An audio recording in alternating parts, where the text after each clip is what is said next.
बच्चों, स्वागत है आपका एडवांस क्लासेस में। हम लोग कक्षा 12 भौतिक विज्ञान के मोस्ट इम्पॉर्टेंट जो है न्यूमेरिकल की सीरीज पढ़ रहे हैं, सॉल्व कर रहे हैं, जिसका क्या नाम है, प्रचंड सीरीज है ना। तो ये 100 न्यूमेरिकल की प्रचंड सीरीज है और ये जो है इस सीरीज का पार्ट 3 है। 2 पार्ट हमने कवर करवा दिए हैं, इसके सॉल्व करा दिए हैं। ये पार्ट 3 है और इसमें हम लोग जो है विद्युत धारा जो कि NCERT का चैप्टर है ना, इसके अंतर्गत 2 चैप्टर आपके आ जाएंगे। कौन कौन से? जो है एक आ जाएगा वैद्युत चालन और दूसरा आ जाएगा किरचॉफ का नियम वैद्युत परिपथ। तो इन 2 चैप्टर से जो है हम इसमें जो है पार्ट 3 में न्यूमेरिकल सॉल्व कराएंगे। जैसा कि आप जानते हैं 2 पार्ट इसके हमने 2-2 चैप्टर के करवा दिए हैं और NCERT में 2-2 चैप्टर मिला के, अन्य बुकों के हिसाब से 2-2 चैप्टर मिला के एक चैप्टर जो है बनाया गया है। ठीक, तो आज हम लोग वैद्युत धारा कंप्लीट करेंगे। इसके मोस्ट इम्पॉर्टेंट न्यूमेरिकल देखेंगे, जिसमें आपके 2 चैप्टर होंगे, एक वैद्युत चालन और दूसरा किरचॉफ का नियम वैद्युत परिपथ, है ना। तो इन 2 चैप्टरों के न्यूमेरिकल आज हम लोग इस सीरीज के पार्ट 3 में देखेंगे। तो आइए शुरू करते हैं। फर्स्ट क्वेश्चन आपका जो है आप देख पा रहे होंगे, उधर बोर्ड पर क्वेश्चन है। एक तार का प्रतिरोध R ओम है। यदि तार को खींचकर इसकी लंबाई प्रारंभिक लंबाई की n गुनी कर दें तो तार का नया प्रतिरोध क्या होगा? अब देखिए बेटा, ये क्वेश्चन जो है कई सालों से इस तरीके से आ रहा है, उस पर आधारित हम 3 क्वेश्चन करवाएंगे, है ना। यहाँ पर देखिए, यहाँ पर n गुना कहा गया है, ये नहीं, n की जगह पर ये नहीं कहा गया कि 2 गुना, 4 गुना, 5 गुना। तो ये n गुना वाला एक टाइप का फार्मूला टाइप का निकलेगा, तो इसको हम कराएंगे। उसके बाद फिर इस पर अभी एक करा देंगे कि 4 गुना, 5 गुना, वो करवा देंगे। फिर तार को खींचने पर प्रतिरोध में प्रतिशत वृद्धि, इस टाइप के हम 3 प्रश्न करवाएंगे, और जो कि एक क्वेश्चन आपको एग्जाम में देखने को मिल सकता है। ठीक, तो यहाँ पर देखिए, इस क्वेश्चन को लगाने के लिए क्या सबसे पहले लिखेंगे, कैसे सॉल्व करेंगे? लिखेंगे प्रारंभ में। क्या लिखेंगे? ये आपका फर्स्ट क्वेश्चन है, प्रारंभ में। क्या लिखेंगे हम लोग? प्रारंभ में। ये आप लिखेंगे इसे, प्रारंभ में माना लंबाई बराबर L1। ठीक, अनुप्रस्थ क्षेत्रफल बराबर A2। और ये लंबाई किसकी है? तार की, है ना। आप लिख सकते हैं माना तार की लंबाई बराबर, वो भी लिख सकते हैं कि L1, और अनुप्रस्थ क्षेत्रफल क्या हो जाएगा? A2 हो जाएगा। तथा प्रतिरोध हम लोग क्या मान लेंगे? प्रतिरोध बराबर मान लेते हैं R1। ठीक, प्रारंभ में लंबाई तार की L1 मान लेंगे, अनुप्रस्थ क्षेत्रफल A1 होगा, सॉरी ये क्या होगा? A1। ठीक, प्रारंभ में लंबाई L1 मान लेंगे, अनुप्रस्थ क्षेत्रफल A1 मान लेंगे, और प्रतिरोध क्या मान लेंगे? R1। अब इम्प्लाइज दैट R1 बराबर हमको दिया गया है R। ये हमारा प्रारंभ यानी कि शुरू में हो गया, जब तार को खींचा नहीं गया था। अब लिखेंगे खींचने के बाद। खींचने से पहले ये सब है, यानी प्रारंभ में, और ये यहाँ पर R1 की वैल्यू R हमको दी गई है। ठीक, अब लिखेंगे खींचने के बाद। क्या लिखेंगे? खींचने के बाद। खींचने के बाद देखो जो है लंबाई क्या मान लेंगे? खींचने के बाद माना लंबाई बराबर हो गई L2। ठीक, अनुप्रस्थ क्षेत्रफल या अनुप्रस्थ परिच्छेद क्षेत्रफल आप कह सकते हैं। तो अनुप्रस्थ क्षेत्रफल मान लेंगे हम लोग, क्या हो जाएगा? A2। तथा प्रतिरोध क्या हो जाएगा इस कंडीशन में? जो है प्रतिरोध बराबर R2। ये हो गया। ठीक, मतलब जब तार की शुरू में लंबाई हमने क्या मान ली? L1, और उसका अनुप्रस्थ क्षेत्रफल A1 मान लिया, प्रतिरोध R1, और R1 हमको दिया गया है R। शुरू में लंबाई कितनी है? R। ठीक, खींचने के बाद लंबाई क्या मान लेंगे? L2, अनुप्रस्थ क्षेत्रफल क्या मान लेंगे? A2, प्रतिरोध क्या मान लेंगे? R2। ठीक, इतना आप लिख देंगे। अब उसके बाद आपको एक फार्मूला याद रखना है, अतः लिखेंगे, अतः। ठीक, A1L1, क्या लिखेंगे? A1L1 बराबर A2L2। ये फार्मूला याद रखना है। ये क्या है? क्योंकि ये देखिए A यहाँ पर क्या है? अनुप्रस्थ परिच्छेद क्षेत्रफल, और L क्या है? लंबाई। तो अनुप्रस्थ परिच्छेद क्षेत्रफल को जब लंबाई से गुणा करते हैं तो आयतन हमको मिलेगा तार का। और याद रखना, तार को जब खींचते हैं तो आयतन नहीं बदलता है, याद रखना आयतन नहीं बदलेगा। तो ये प्रारंभिक आयतन बराबर ये जो है खींचने के बाद आयतन। तो आप ये एक फार्मूला तो ये याद रखेंगे।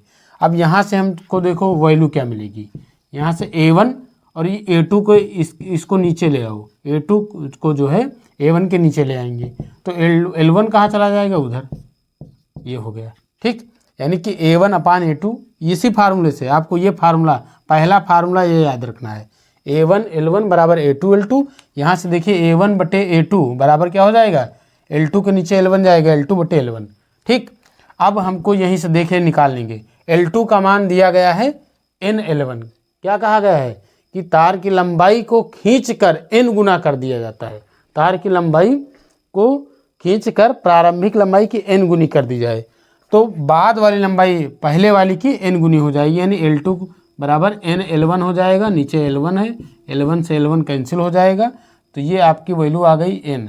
मतलब A1/A2 की बात करो और चाहे L2/L1 की बात करो, इसकी वैल्यू क्या हो गई, N मिल गई। ये हमको इस फार्मूले से ये रिलेशन हमको मिल गया।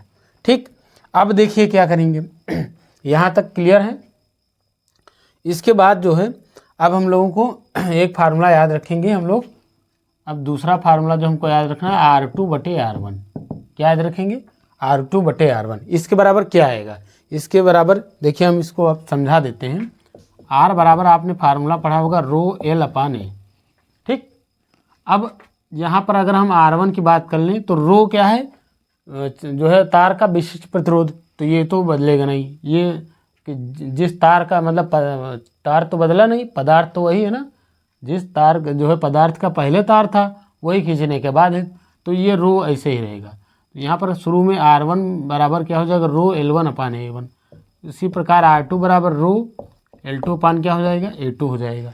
ठीक, तो यहाँ पर देखिए अगर हम R2/R1 निकालें, R2 से R1 को डिवाइड कर दें, है ना, या R2 में R1 से डिवाइड कर दें, तो ρL2 क्या हो जाएगा, A2, ये हो जाएगा ρL1/A1। रो से रो कैंसिल हो गया। अब आप जानते हैं ये A1 कहाँ जाएगा, ऊपर, यानी कि हो जाएगा ये L2 गुणे A1 हो जाएगा, बटे क्या हो जाएगा, ये अंदर वाले बीच वाले में मल्टीप्लाई हो जाएंगे, जहाँ पर हो जाएगा L1 गुणे A2। यानी कि हम कह सकते हैं कि R2/R1 हमारा आ गया L2/L1 और गुणे क्या हो गया, A1/A2। ये आपको एक फार्मूला और याद रखना है। ठीक, ये कहाँ से आया, यहाँ से। रो क्या है आपका, याद रखना, ये जो है तार के पदार्थ का विशिष्ट प्रतिरोध है, और तार को चाहे जितना खींचो चाहे जो करो, ये बदलने वाला नहीं है। याद रखना, विशिष्ट प्रतिरोध बदलने वाला नहीं है। ठीक, तो यहाँ से एक दूसरा फार्मूला हमको ये मिला, तो R2/R1 बराबर क्या हो गया, L2/L1 और गुणे क्या हो जाएगा, A1/A2। आपको हमने क्या बताया, एक ये फार्मूला आप याद रखेंगे। ठीक, इससे हमको ये रिलेशन जो भी दिया होगा मिल जाएगा, और एक फार्मूला आपको ये याद रखना है। ठीक, ये फार्मूला, ये दो फार्मूले सिर्फ याद रखना है इस टाइप के क्वेश्चन करने के लिए। और ये कहाँ से आया इसको हमने इधर समझा दिया, और उसको जो है अब मिटा देते हैं। ठीक, तो यहाँ तक क्लियर हो गया। अब यहाँ पर देखिए R2/R1 equal to L2/L1। L2/L1 की वैल्यू N है, और A1/A2 की वैल्यू भी N है, यानी कि ये N हो गया और इसके स्थान पर भी N हो गया। तो R2/R1 इक्वल टू उधर हो गया N²। इम्प्लाइज दैट हमको R2 चाहिए, क्योंकि खींचने के बाद प्रतिरोध पूछा गया है ना, आपसे क्या पूछा गया है कि तो तार का नया प्रतिरोध क्या होगा, है ना। तो नया प्रतिरोध मतलब खींचने के बाद, तो R2 और उधर R1 जो है क्रॉस मल्टीप्लाई हो जाएगा, तो N² क्या हो जाएगा, R1 हो जाएगा। ठीक, और यही आपका आंसर हो गया। तो यहाँ पर देखिए ये बाद वाला जो ये R1 की वैल्यू दी गई है, R1 की वैल्यू R है, इसको आंसर न लिखिए। R1 के प्लेस पर हम लोग क्या रख देते हैं, imply that R2 is equal to N², और ये हमको R मिल गया है। ठीक, यहाँ पर भी लगा दीजिए। तो ये हमको हमारा क्या हो गया, इस क्वेश्चन का आंसर हो गया। यानी कि नया जो प्रतिरोध हुआ, खींचने के बाद प्रतिरोध मतलब नया प्रतिरोध, वो पहले प्रतिरोध का N²। यहाँ पर N क्या है, जितने गुना कहेगा, जितने गुना। और यहाँ से अगर बहुविकल्पीय प्रश्न आया तो बहुविकल्पीय प्रश्न के लिए ये इतना सिर्फ याद रखना, इससे हम तुरंत क्वेश्चन लगा देंगे। या एग्जाम में मान लिया आ गया कि इस तरीके से क्वेश्चन आ गया कि एक तार की लंबाई जो है उसका प्रारंभिक प्रतिरोध को दे दिया गया, मान लिया 50 ओम है शुरू में प्रतिरोध, और कह दिया इसकी लंबाई खींच करके कितनी कर दी जाती है, 3 गुनी कर दी जाती है, तो उसका नया प्रतिरोध क्या होगा। तो आप डायरेक्ट लगा सकते हैं नया प्रतिरोध R2 बराबर 3 गुनी मतलब 3 का स्क्वायर गुणे 50, 3 त्रिक का 9 गुणे 50, 9 पचे 45, 450 ओम है ना, नया प्रतिरोध यहाँ से निकाल सकते हो। तो बहुविकल्पी के लिए ये इतना आपको याद रखना है, ठीक। बहुविकल्पी प्रश्न इससे सॉल्व हो जाएंगे। और या फिर मान लिया बड़ा क्वेश्चन आ गया, आपको पूरा ये तरीका नहीं पता, तो आप इतने फार्मूले लगा करके इतना ही आप क्वेश्चन सॉल्व कर देना, ठीक। तो यहाँ पर एक प्रकार का ये रिलेशन मिल गया हमको, ठीक। तो ये आपका क्या हो गया, आंसर हो गया, ठीक। अब जो है देखेंगे जो है इसी पर आधारित अगला क्वेश्चन। अब देखेंगे क्वेश्चन नंबर सेकंड, एकदम इसी जो है कॉन्सेप्ट पर आधारित है क्वेश्चन नंबर सेकंड आपका। क्वेश्चन नंबर सेकंड है, आप देख पा रहे होंगे उधर बोर्ड पर, एक तार का प्रतिरोध 8 ओम है, इसे 2 गुनी लंबाई तक खींचा जाता है, तार का नया प्रतिरोध ज्ञात कीजिए, ठीक। मतलब एक तार है जिसका प्रतिरोध 8 ओम है और इसको 2 गुना मतलब इसकी लंबाई खींचकर 2 गुनी कर दी जाती है, तो इसका नया प्रतिरोध क्या होगा। एकदम इसी टाइप का है, ठीक। तो वो जो छोटा वाला फार्मूला बताए थे उससे आप आंसर चेक भी कर सकते हैं, और यही क्वेश्चन आपका बहुविकल्पी में भी आ सकता है, तो आप छोटे वाले फार्मूले से जो रिलेशन आया था उससे सॉल्व कर सकते हैं, ठीक। तो आइए इसको सॉल्व करते हैं। क्वेश्चन नंबर सेकंड, जैसा कि हमने बताया है जिस तरीके से उसी तरीके से हमको मानना है, ठीक। तो लिखेंगे जो है प्रारंभ में हम क्या मानते थे, माना लंबाई बराबर L1, ठीक। अनुप्रस्थ क्षेत्रफल बराबर क्या हो जाएगा A1, ठीक। तथा प्रतिरोध बराबर R1, और R1 आपका दिया गया है, प्रारंभ में प्रतिरोध कितना है 8 ओम, R1 बराबर आपका दिया गया है 8 ओम, ठीक। ये जो है प्रारंभिक लंबाई हमने मान लिया, ठीक। तो प्रारंभ में माना तार की लंबाई L1 हो गई, अनुप्रस्थ क्षेत्रफल A1 हो गया, प्रतिरोध R1, और R1 हमको शुरू में दिया गया है 8 ओम, ठीक। अब लिखेंगे खींचने के बाद, क्या लिखेंगे, खींचने के बाद की बात करें तो माना लंबाई हो गई L2, अनुप्रस्थ क्षेत्रफल क्या हो गया आपका A2 हो गया, और प्रतिरोध क्या हो गया, प्रतिरोध हमारा हो गया R2, और यही जो है R2 हमको निकालना है, ठीक। यहाँ आप लिख सकते हैं तथा R2 बराबर क्या है, हमको क्वेश्चन मार्क सॉल्व करना है, ठीक। अच्छा यहाँ पर देखिए लंबाई, प्रारंभिक लंबाई को खींचा जाता है ना, क्या लिखा है कि एक तार का प्रतिरोध 8 ओम है, इससे 2 गुने लंबाई तक खींचा जाता है, यानी कि ये L2 बराबर हमको दे दी गई है, माना लंबाई खींचने के बाद लंबाई L2, ये दी कितनी है 2L1 के बराबर, 2 गुनी कर दी जाती है, ठीक। यहाँ पर आप एरो लगा दीजिए, L2 बराबर कितना हो जाएगा 2L1। तो ये जो वैल्यू हमको गिवन है पूरा हमने डेटा लिख दिया। अब चूंकि हमने क्या बताया था आपको, पहला फार्मूला A1L1 बराबर A2L2, ये फार्मूला आपको पहला वाला याद रखना है। यहाँ से क्या निकलेगा, A1/A2 बराबर क्या आएगा, A1L1 A2L2 हो गया, ठीक। तो A1/A2 हो गया इक्वल टू L2 बटे क्या हो जाएगा L1, और L2 हमारा दिया गया है 2L1, और नीचे है L1, L1 से L1 कैंसिल हो गया, ये हमारा आ गया 2, ठीक। यानी कि A1/A2 is equal to L2/L1 बराबर क्या आ गया हमारा 2।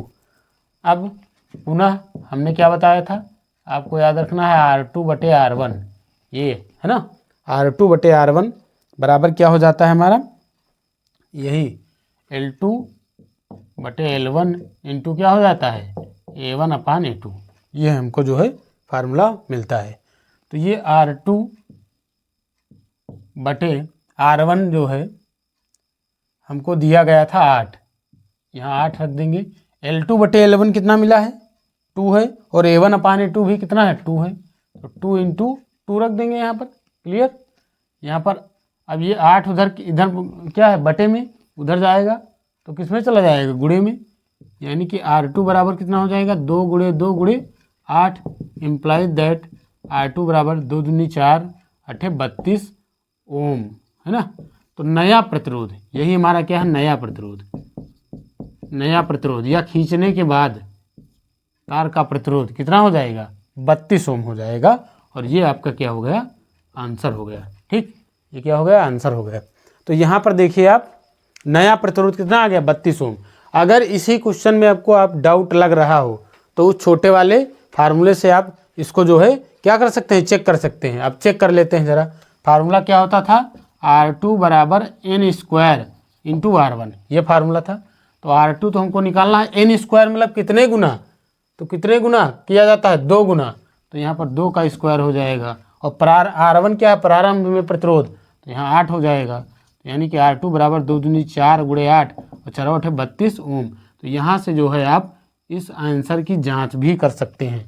ठीक, तो फिलहाल के लिए इस तरीके से हमको, अगर ये बहुविकल्पी में आएगा तो ऐसा करेंगे, क्योंकि अगर मान लिया जो है ये एक से ज़्यादा नंबर में आ गया तो आपको फिर पूरा एक कर लगाना पड़ेगा। ठीक, तो इसको मिटा देते हैं यहाँ पर। तो यहाँ पर ये जो है नया प्रतिरोध कितना हो जाएगा, 32 ओम हो जाएगा।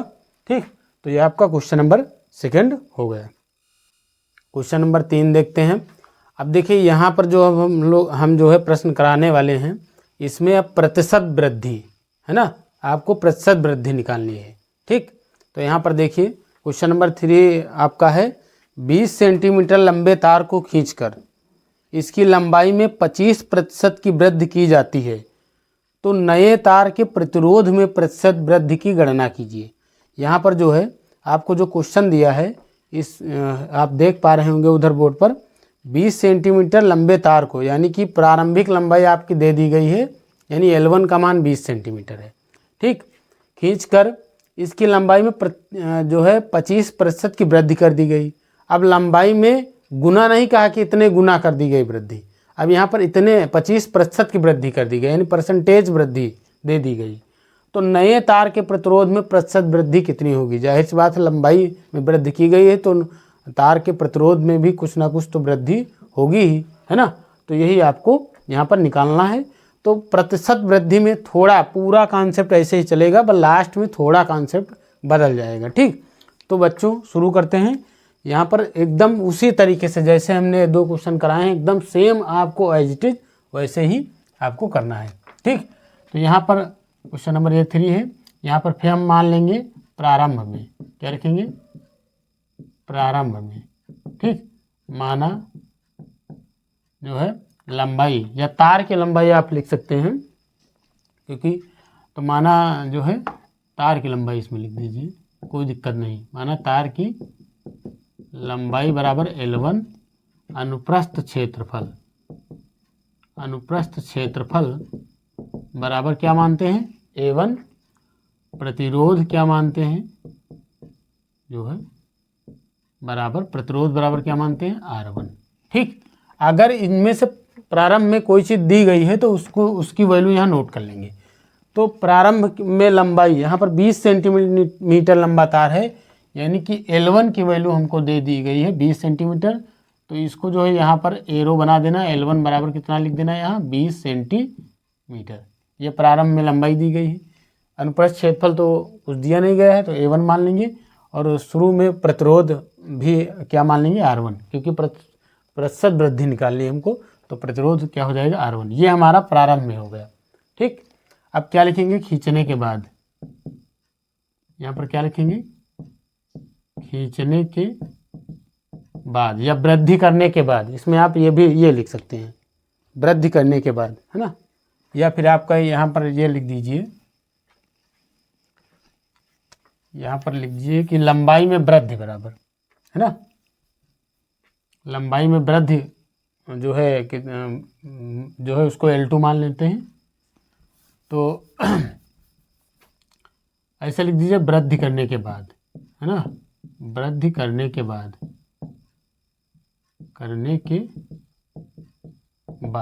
ठीक। तो वृद्धि करने के बाद यानी लंबाई में वृद्धि करने के बाद, यानी खींचने के बाद, है ना। तो लंबाई हम लोग मान लेते हैं, वृद्धि करने के बाद माना लंबाई L2, और L2 जो क्या हो जाएगी L1 प्लस, है ना, L1 प्लस L1 का कितना परसेंट, कितने प्रतिशत की वृद्धि होती है, 25% की।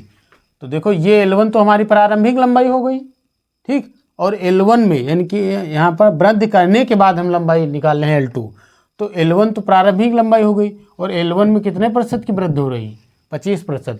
तो L1 में L1 का 25% ऐड कर देंगे, L2 हमको मिलेगा ये L1 प्लस ये परसेंटेज हटा देंगे तो L1 गुणे कितना हो जाएगा, 25/100 हो जाएगा, है ना, ये हो जाएगा। तो यहाँ पर इसको काट दिया जाए, 25 कम 25 चौको 100। तो यहाँ पर जब आप सॉल्व करेंगे तो L2 बराबर L1 प्लस ये हो जाएगा कितना, L1/4। तो L2 बराबर यहाँ पर एलसीएम ले लेंगे तो 4 हो जाएगा, 4 को इधर मल्टीप्लाई कर देंगे तो 4L1 प्लस L1 यानी कि हो जाएगा ऊपर 5L1/4, है ना, और L1 की वैल्यू हमको 20 दे दी गई है, तो L2 बराबर क्या हो जाएगा 5/4 गुणे 20, क्योंकि इस L1 के स्थान पर 20 रख देंगे। तो 4 एकम 4, 4 पंचे 20, यानी कि L2 बराबर कितनी आ गई, 25 सेंटीमीटर, ठीक, L2 कितनी आ गई यहाँ पर 25 सेंटीमीटर। यानी कि वृद्धि करने के बाद जो लंबाई है, यानी जब लंबाई में 25% की वृद्धि कर दी जाती है उसके बाद लंबाई हमारी कितनी आ गई, L2 25 सेंटीमीटर, ठीक, वृद्धि करने के बाद लंबाई मिल गई। अब वृद्धि करने के बाद अनुप्रस्थ क्षेत्रफल क्या होगा, मान लेंगे A2 मान लेंगे, है ना, और प्रतिरोध क्या मान लेंगे, R2।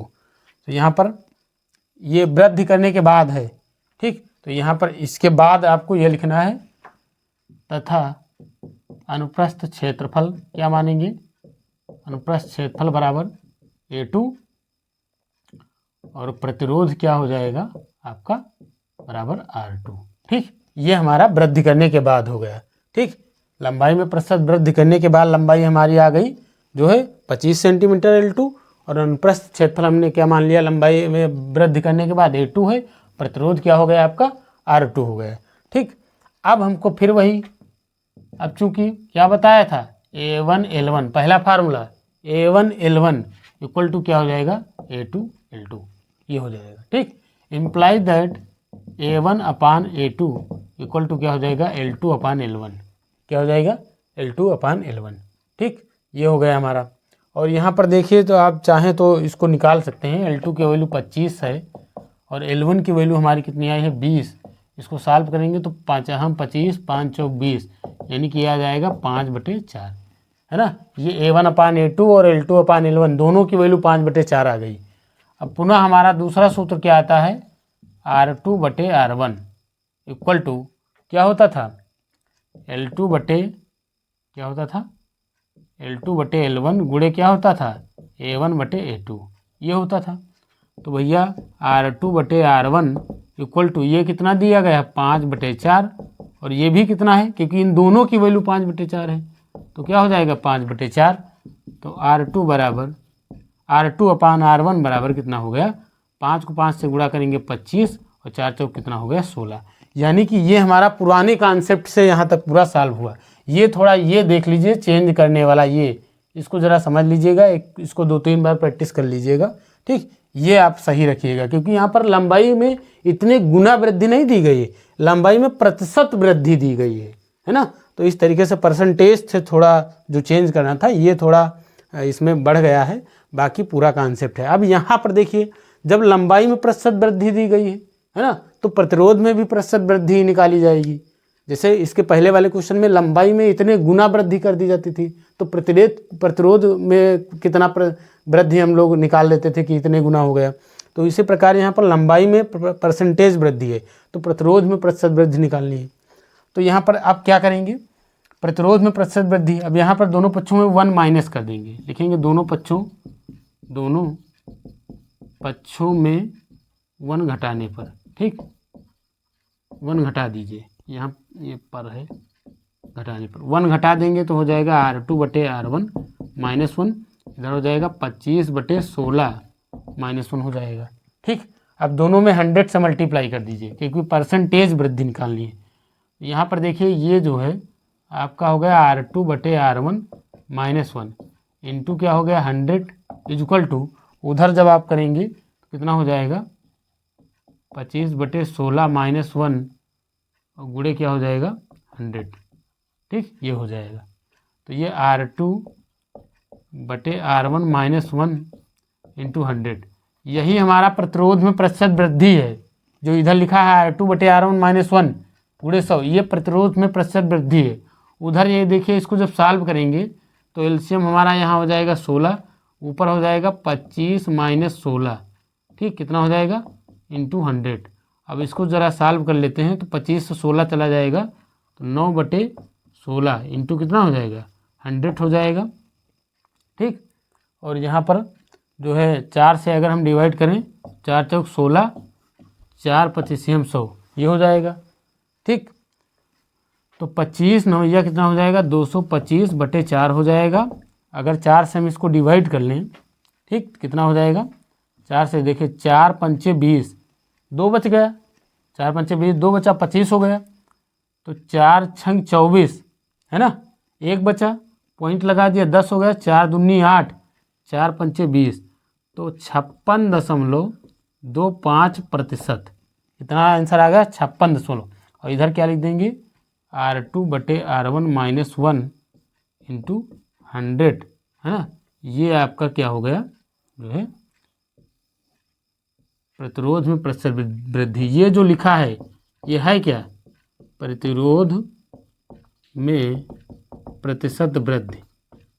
ये क्या है, प्रतिरोध में प्रतिशत वृद्धि। तो प्रतिरोध में प्रतिशत वृद्धि कितनी आ गई 56.25% है ना। तो इस तरीके से थोड़ा ये बढ़ गया है। ठीक, तो आपका ये जो है आंसर हो गया। ठीक बेटा, यहाँ पर देख लीजिएगा, यहाँ पर ये देखिए आपको 100 नहीं दिख रहा होगा, यहाँ पर 100 लिखा है। ठीक, इसके नीचे देखिए इसी क्रम में देखिए ये 100 लिखा है। तो इधर क्या लिखा है 25/16 - 1 ब्रैकेट में गुणे यहाँ पर 100 लिखा हुआ है। ठीक, क्वेश्चन नंबर 4 देखते हैं बेटा। अब क्वेश्चन नंबर 4 जैसा कि आप देख पा रहे होंगे, दिया गया है 12 वोल्ट वैद्युत वाहक बल तथा 3 ओम आंतरिक प्रतिरोध की बैटरी को किसी प्रतिरोधक से संयोजित किया गया है। यदि परिपथ में धारा 0.5 एम्पीयर है तो जुड़े प्रतिरोध का मान क्या होगा। ठीक, तो यहाँ पर सबसे पहले हमको जो वैल्यू गिवन है उसको नोट कर लेते हैं, जो निकालना है उसको जो है क्वेश्चन मार्क लगा देंगे, फिर फार्मूला अप्लाई करेंगे। ठीक, तो 12 वोल्ट वैद्युत वाहक बल, तो वैद्युत वाहक बल आप जानते हैं बेटा कितना, किससे रिप्रेजेंट करते हैं, वैद्युत वाहक बल कैपिटल ई, कितना दिया गया है 12 वोल्ट, इसका मात्रक भी वोल्ट होता है। ठीक, तो 12 वोल्ट क्या दिया गया है वैद्युत वाहक बल, यानी कि कैपिटल ई बराबर आपका 12 वोल्ट हो गया। फिर क्या कहा गया है कि 3 ओम आंतरिक प्रतिरोध, तो आंतरिक प्रतिरोध क्या होता है स्मॉल आर, बराबर कितना दिया गया है 3 ओम आपका दिया गया है। आंतरिक प्रतिरोध क्या होता है स्मॉल आर, वो दिया गया है 3 ओम। फिर उसके बाद क्या कहा गया है कि इस बैटरी को किसी प्रतिरोधक से संयोजित किया जाता है यदि परिपथ में धारा 0.5 एम्पियर, तो आई बराबर 0.5 एम्पियर, धारा कितनी परिपथ में 0.5 एम्पियर है, तो जुड़े प्रतिरोध का मान क्या होगा, यानी यहाँ पर ये कैपिटल आर पूछा गया है क्या होगा। ठीक, अब आप जानते हैं जो है सेल के केस में जो धारा का फार्मूला होता है आई बराबर, अब ओम के नियम से आपने क्या पढ़ा था, आई बराबर क्या होता है V/R। ठीक, यहाँ पर यानी कुल विभवांतर बटे कुल धारा। ठीक, तो यहाँ पर सेल के केस में ऊपर V के स्थान पर E हो जाएगा, यानी सेल का विद्युत वाहक बल रखा जाएगा, और नीचे यहाँ पर टोटल रेजिस्टेंस जो यहाँ पर होगा सेल या बैटरी इस तरीके से जो है केस में, तो क्या लिखेंगे दोनों ऐड कर लेंगे। ठीक, ये कुल प्रतिरोध जब निकालेंगे तो capital R plus small r, यानी कि ये जो बैटरी का आंतरिक प्रतिरोध और ये बाह्य प्रतिरोध, इन दोनों को जोड़ देंगे।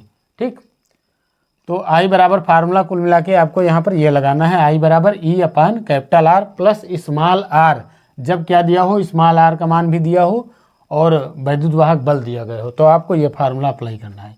ठीक, सेल या बैटरी के केस में। ठीक, तो आई बराबर ई की वैल्यू हमारी दी गई है 12 और आई का मान भी दिया गया है, तो आई के स्थान पर आई की वैल्यू रख देते हैं। आई हमारा कितना गिवन है, आई दिया गया है 0.5, तो आई के स्थान पर ये रख देते हैं, ठीक। और ई हमारा ये हो जाएगा। कैपिटल आर हमको पता नहीं, स्मॉल आर कितना है 3 है, तो स्मॉल आर की जगह पर 3 रख दिया। अब ये पूरी वैल्यू इधर आएगी, तो इधर बटे से जब इधर आएगी तो मल्टीप्लाई हो जाएगी। तो यहाँ पर पहले एक बार इनको गुणे लगा के लिख देते हैं ऐसे ब्रैकेट के अंदर, 0.5 ब्रैकेट में हो जाएगा capital R plus 3 equal to उधर कितना हो गया 12, ठीक। अब देखिए क्या करेंगे, अब ऐसा करते हैं कि r प्लस 3 को इधर ही रोक लेते हैं और ये गुणे में है, इसको बटे में जाने देंगे। तो 12 बटे कितना हो जाएगा 0.5, ये पॉइंट हटा दिया, ऊपर जो है 1 0 बढ़ा दिया, ठीक। तो यहाँ पर देखिए अब क्या हो जाएगा, इधर आगे सॉल्व करेंगे तो ये capital R plus 3 equal to ऊपर हो गया 120 नीचे हो गया 5, ऊपर 120 नीचे हो गया 5। अब 5 से डिवाइड कर लेते हैं, 5 एकम 5, देखिए 5 दूनी 10, यहाँ 2 बच गया 20 हो गया, 5 चौके 20। तो capital R plus 3 equal to 24 है, 3 उधर ले जाएंगे तो R बराबर 24 माइनस कितना हो जाएगा 3, यानी 24 से 3 गया तो R बराबर कितना हो जाएगा 21 और मात्रक क्या हो जाएगा ओम, है ना। तो प्रतिरोध, जुड़े प्रतिरोध का मान कितना हो जाएगा 21 ओम हो जाएगा, ठीक। तो ये आपका क्या हो गया आंसर हो गया, ठीक। बेटा वीडियो को लाइक कर दीजिए अगर पसंद आ रहा हो, इसी टाइप के क्वेश्चन आगे इसी क्रम में कराए जाएंगे, ठीक। तो ये आपका क्वेश्चन हो गया। क्वेश्चन नंबर 5 देखते हैं। क्वेश्चन नंबर 5 आपका दिया गया है, एक 1.5 वोल्ट वैद्युत वाहक बल वाले सेल का आंतरिक प्रतिरोध 0.2 ओम है। 2.8 ओम के बाह्य प्रतिरोध से जोड़ने पर पहला आपको ज्ञात करना है सेल के खुले सिरों के बीच विभवांतर, दूसरा ज्ञात करना है सेल से प्राप्त धारा की गणना करना है ना। यानी कि सेल से प्राप्त धारा निकालनी है और सेल के सिरों के बीच जो है विभवांतर निकालना है। तो यहाँ पर जो जो वैल्यू दी गई है उसको हम पहले नोट कर लेते हैं। सेल का वैद्युत वाहक बल आपको 1.5 वोल्ट दिया गया है और सेल का वैद्युत वाहक बल आपका जो है ई बराबर क्या होता है, ई से रिप्रेजेंट करते हैं तो ई बराबर हो जाएगा 1.5 वोल्ट, ठीक। तो सेल का वैद्युत वाहक बल ई बराबर कितना दिया गया है 1.5 वोल्ट। फिर क्या दिया गया है, आंतरिक प्रतिरोध आपका दिया गया है 0.2 ओम, तो आंतरिक प्रतिरोध स्मॉल आर बराबर हो जाएगा 0.2 ओम, ठीक। ये सेल का जो है आंतरिक प्रतिरोध कितना है 0.2 ओम। सेल का विद्युत वाहक बल ई बराबर कितना दिया गया 1.5 वोल्ट।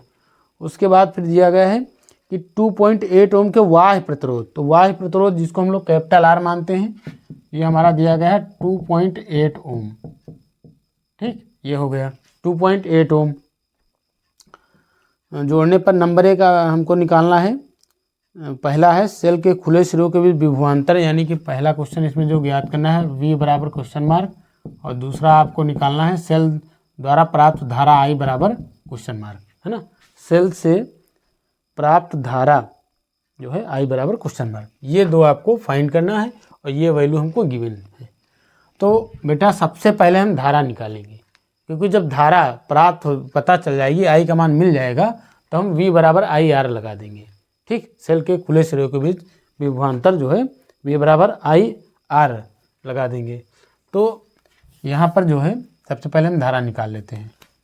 पहला क्वेश्चन देखते हैं, लिखेंगे चूंकि सेल से प्राप्त धारा, सेल से प्राप्त धारा I बराबर फार्मूला अभी आपने पढ़ा था, E बराबर क्या होता है capital R plus small r, ठीक। तो I बराबर E की वैल्यू हमको गिवन है कितना 1.5 और कैपिटल R हमारा है कितना 2.8 और प्लस स्मॉल r कितना है 0.2 दिया गया है।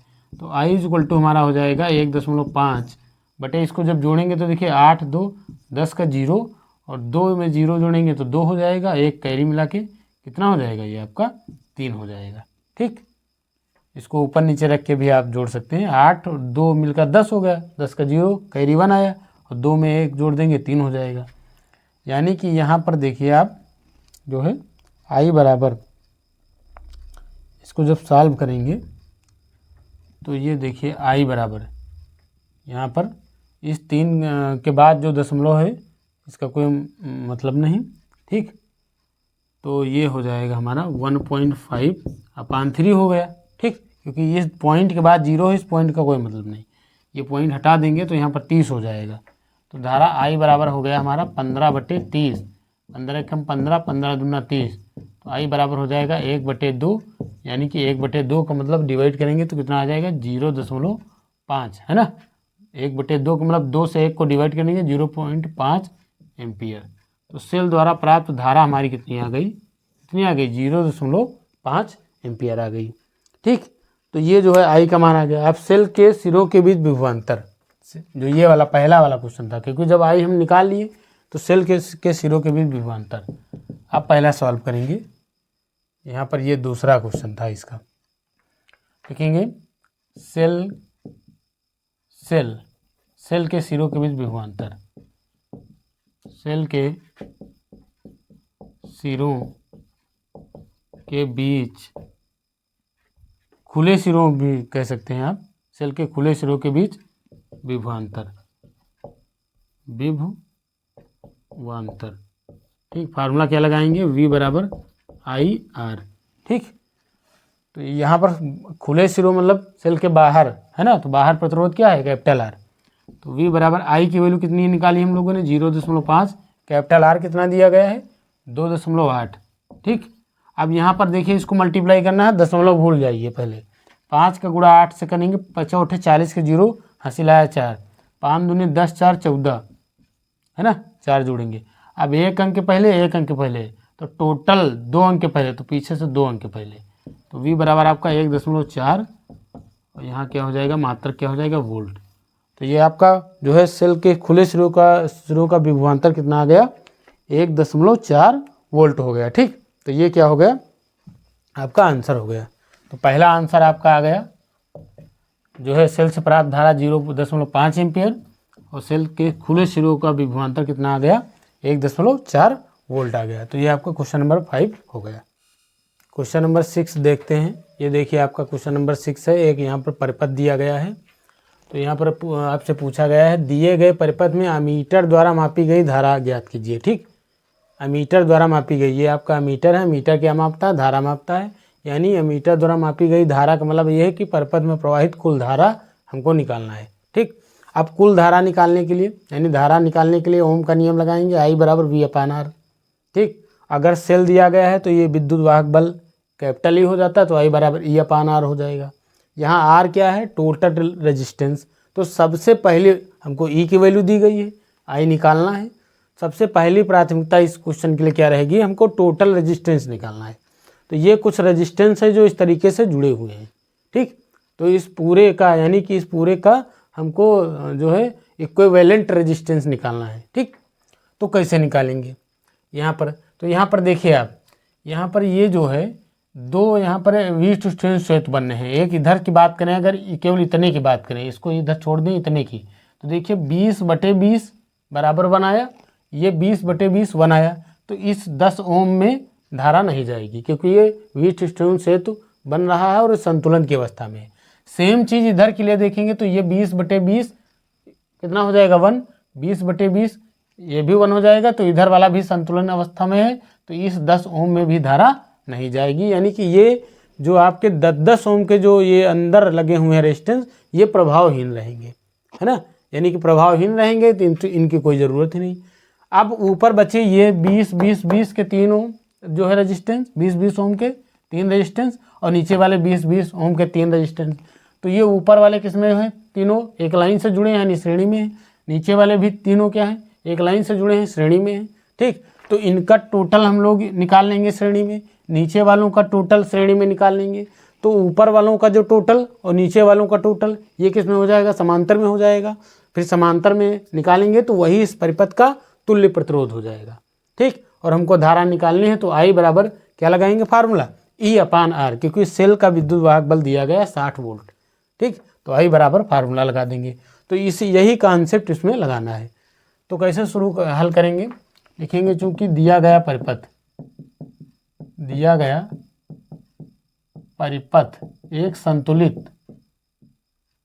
संतुलित व्हीटस्टोन सेतु है, एक संतुलित व्हीटस्टोन क्या है, सेतु है। अतः 10 ओम, 10 ओम, है ना, प्रतिरोध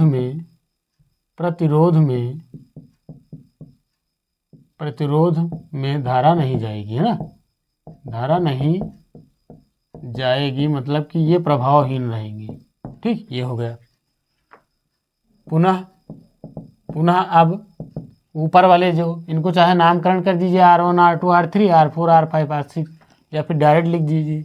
पुनः 20 ओम 20 ओम कामा 20 ओम कामा 20 ओम किसमें है, श्रेणी में है, श्रेणी में है ना। पुनः ध्यान रखिए अतः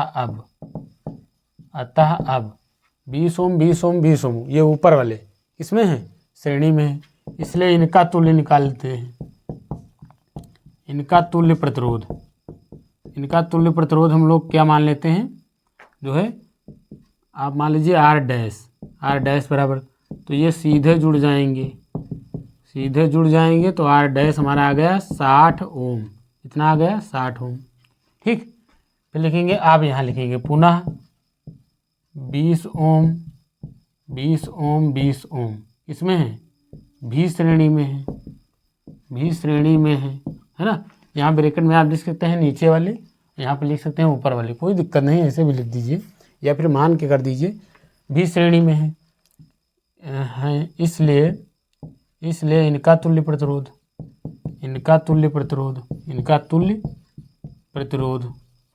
तो इनके तुल्य प्रतिरोध को R डबल डैश मान लेंगे, तो ये 20 + 20 + 20 तो R डबल डैश बराबर हमारा हो जाएगा 60 ओम। ये भी मिला हमको। तो R डैश ऊपर वाले तीनों प्रतिरोधों का तुल्य प्रतिरोध हो गया और R डबल डैश नीचे वाले तीनों प्रतिरोधों का तुल्य प्रतिरोध हो गया। अब ये R डैश और R डबल डैश ये दोनों किस में हो जाएंगे, समांतर में। ठीक, अतः अब R डैश व R डबल डैश परस्पर किस में हो जाएंगे, परस्पर समांतर में होंगे। अतः पूरे परिपथ का कुल प्रतिरोध है ना, पूरे परिपथ का कुल प्रतिरोध कितना हो जाएगा। कुल प्रतिरोध की बात करें, कुल प्रतिरोध उसको R मान लेंगे तो 1/R समांतर में है ना, तो 1/R डैश प्लस 1 क्या हो जाएगा, R डबल डैश, तो 1/R = 1/R डैश 60 और ये भी कितना आया है, 60 आ गया है ना। तो ये हो जाएगा, इसको सॉल्व करेंगे तो 60 एलसीएम हो गया आपका, 1 + 1 हो गया, यानी 1/R बराबर 2 कितना हो गया, 60, 2 × 2 30 हो जाएगा। यानी कि आपका ये यहाँ से कैपिटल R बराबर कितना आ गया, 30 ओम आ गया। कितना आ गया, 30 ओम आ गया। यानी पूरे परिपथ का कुल प्रतिरोध कितना आ गया आपका, ये जो है यहाँ से क्रॉस मल्टीप्लाई करेंगे तो 30 ओम आ गया। अब हमको परिपथ का कुल प्रतिरोध पता चल गया, तो हमको अमीटर का पाठ्यांक, अमीटर द्वारा मापी गई धारा यानी कि कुल धारा निकालनी है। ठीक, तो इधर का जो है मिटा देते हैं। अतः क्या लिखेंगे, अमीटर का पाठ्यांक या परिपथ में कुल धारा या अमीटर द्वारा मापी गई धारा बराबर क्या लिखेंगे, अतः अमीटर द्वारा मापी गई धारा बराबर, अतः अमीटर द्वारा मापी गई धारा। ठीक, फार्मूला लगा देंगे, I बराबर धारा I बराबर क्या हो जाएगा, E/R हो जाएगा। तो I बराबर E की वैल्यू हमारी 60 है, सेल का विद्युत वाहक बल, और ये कितना आया है, 30 आ गया है। तो 0 0 कट गया, 3 × 9 3, 3 दूनी 6, यानी I बराबर हमारी कितनी आ गई, 2 एम्पियर। धारा कितनी आ गई, 2 एम्पियर। यानी कि यही आपका क्या हो गया, आंसर हो गया। ठीक, यानी कि मापी गया मीटर द्वारा मापी गई धारा कितनी आ गई, आपकी 2 एम्पियर आ गई। ठीक, तो ये आपका हो गया आंसर। ठीक, बढ़ते हैं अगले क्वेश्चन की ओर। क्वेश्चन नंबर 7 सॉल्व करेंगे। अब यहाँ पर देखिए क्वेश्चन नंबर 7 आपका एक सर्किट दिया गया है। क्या कहा है कि इस संयोजन से बिंदुओं A और B के बीच तुल्य जो है प्रतिरोध ज्ञात करना है। हमको इसका तुल्य, इस पूरे संयोजन से जो है तुल्य प्रतिरोध निकालना है।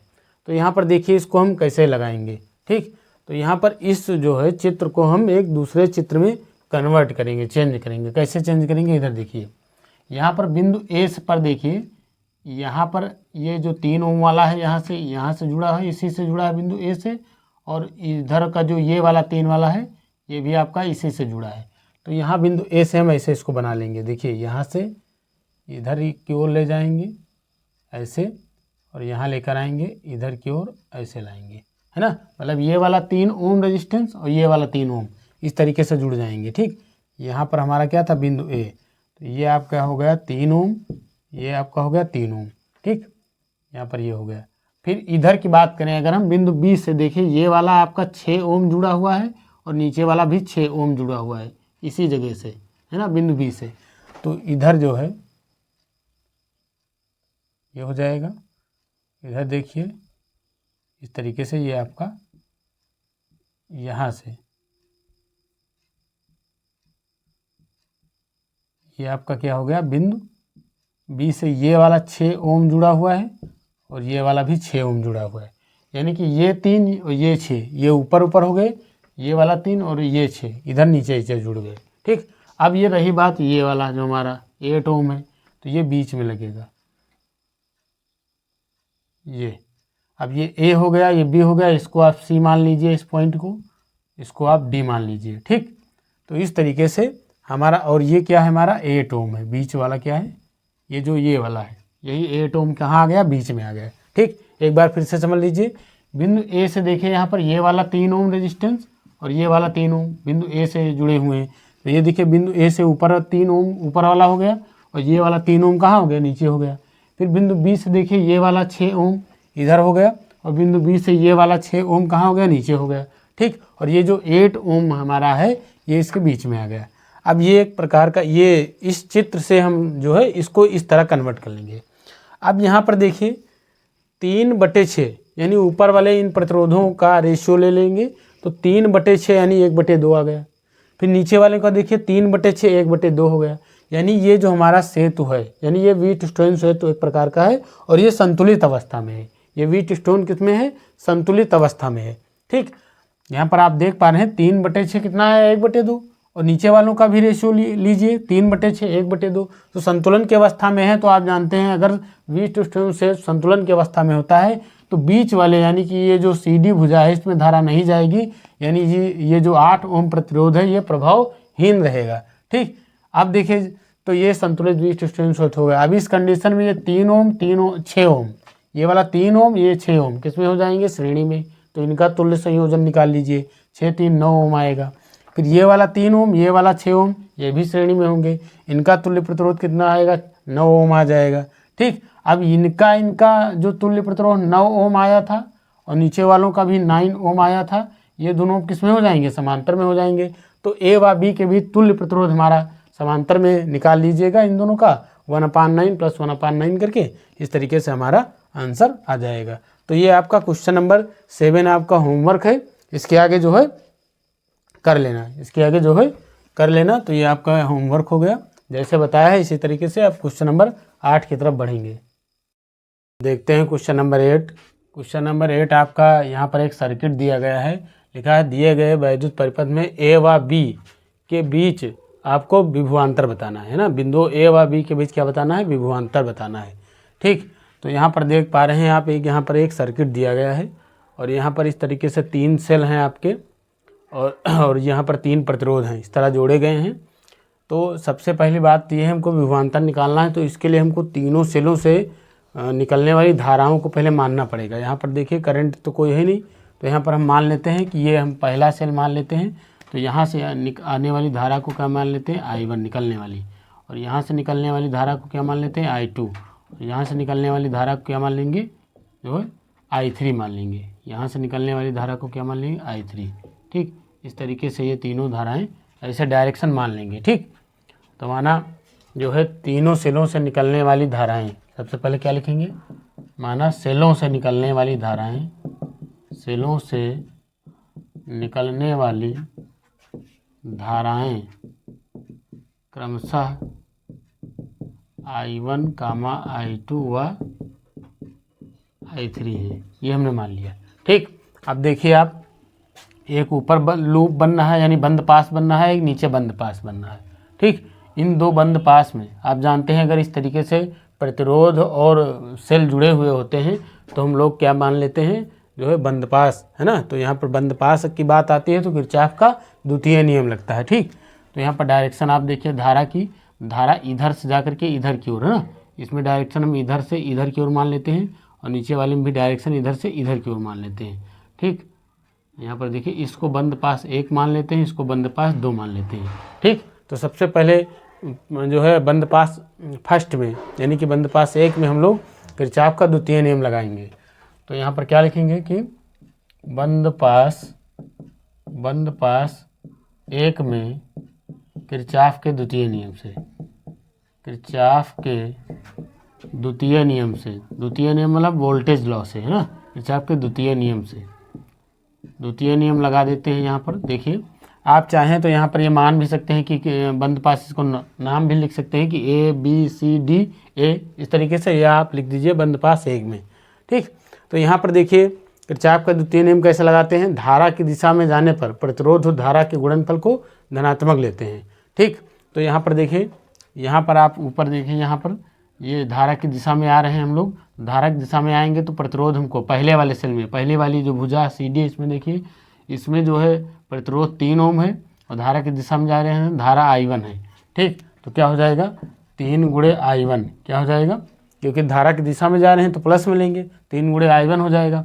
लेकिन जब इधर आएंगे, इधर इस तरफ की ओर, है ना, देखिए धारा इधर की ओर है, इधर की ओर जब आएंगे तो धारा के विपरीत जाएंगे, क्योंकि धारा I2 इधर आ रही है, तो धारा के विपरीत जा रहे हैं तो प्रतिरोध हमारा क्या मिल रहा है 2, और धारा के विपरीत जा रहे हैं तो माइनस में ले लेंगे, तो 2 × क्या हो जाएगा, I2 हो जाएगा। ये धारा और प्रतिरोध का गुणनफल हो गया, ठीक। अब यहाँ पर सेल देख लेते हैं। तो यहाँ पर देखिए, सेल की ऋण प्लेट है, ये धन प्लेट है, तो ऋण से धन में जा रहे हैं ऊपर वाली भुजा में, तो क्या लेंगे, पॉजिटिव। जब सेल की ऋण प्लेट से धन प्लेट की हो जाते हैं तो ये 10 वोल्ट ले लेंगे विद्युत वाहक बल। और यहाँ पर देखिए, यहाँ पर प्लस से माइनस की ओर जाएंगे, इधर की ओर जा रहे हैं ना, धारा देखिए इस तरीके से। तो अगर यहाँ पर विपरीत जा रहे हैं धारा की, तो यहाँ पर क्या हो जाएगा, माइनस का 4 लिया जाएगा, ठीक। इस तरीके से आपका जो है बंद पास 1 से हमको मिलेगा। इसको सॉल्व करेंगे तो 3I1 माइनस का 2I2 हो जाएगा, इक्वल टू 10 से 4 जाएगा तो यहाँ पर 6 बच जाएगा। इसको समीकरण 1 मान के छोड़ देते हैं। अब देखेंगे पुनः बंद पास सेकंड में, है ना, सेकंड में किरचॉफ के द्वितीय नियम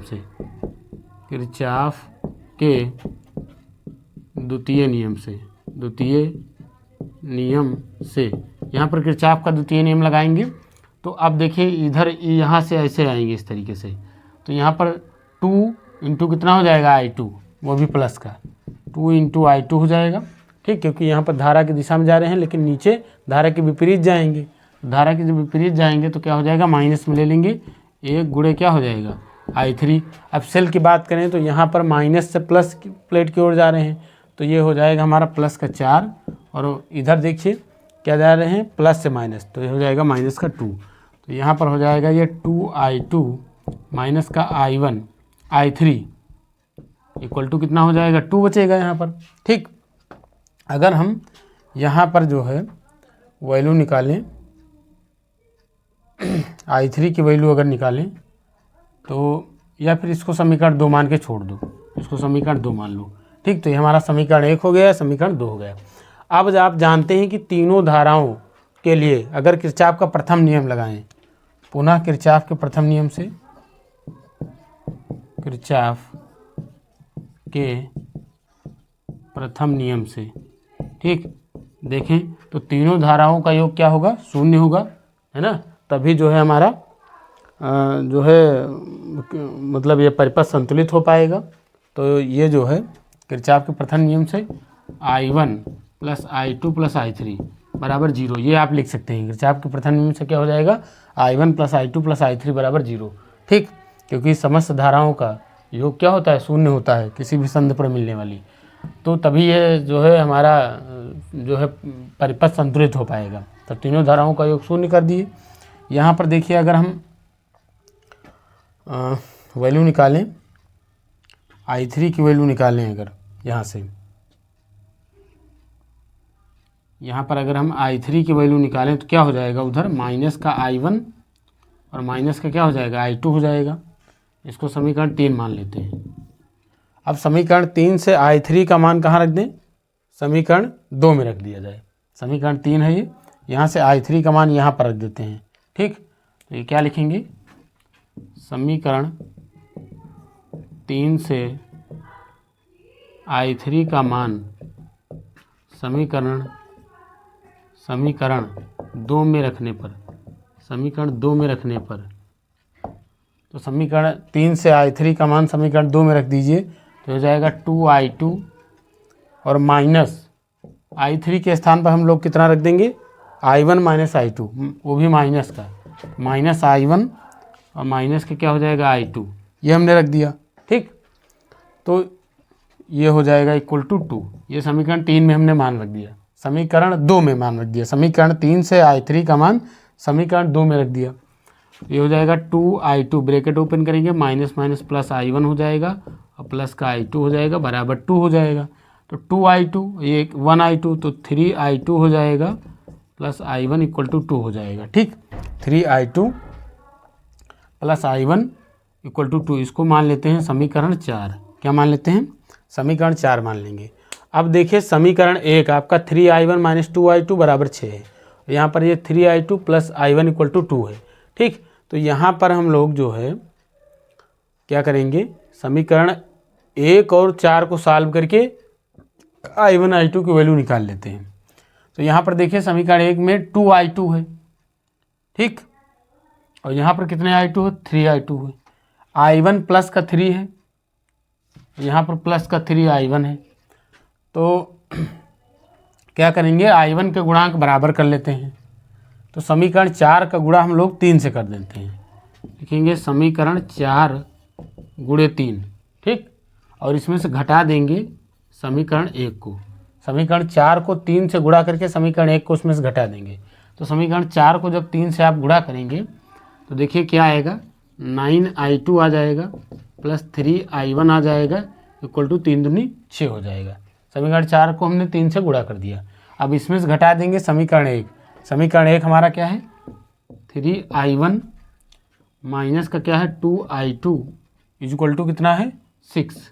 घटा देंगे तो ये माइनस प्लस माइनस हो जाएगा। यहाँ पर आप देखिए ये वाला I1 कैंसिल हो जाएगा, ये 9 और 2 11 हो जाएगा। 11I2 इक्वल टू 6 से 6 गया, 0 बचा। ठीक, तो यहाँ से अगर हम I2 की वैल्यू निकालें तो 0/11 हो जाएगा, तो I2 की वैल्यू 0 आ जाएगी। I2 धारा I2 हमारी 0 एम्पियर हो जाएगी। धारा I2 का मान 0 हो गया। अब I2 का वैल्यू जो है आप चाहे समीकरण 1 में रख दीजिए, तब भी I1 मिल जाएगा आपको। हाँ, या फिर ये जो है समीकरण 4 में रख दीजिए। समीकरण 1 में रख देते हैं। समीकरण 1 में I2 का मान रखने पर। ठीक, तो इधर का जो है ऊपर का मिटा देते हैं।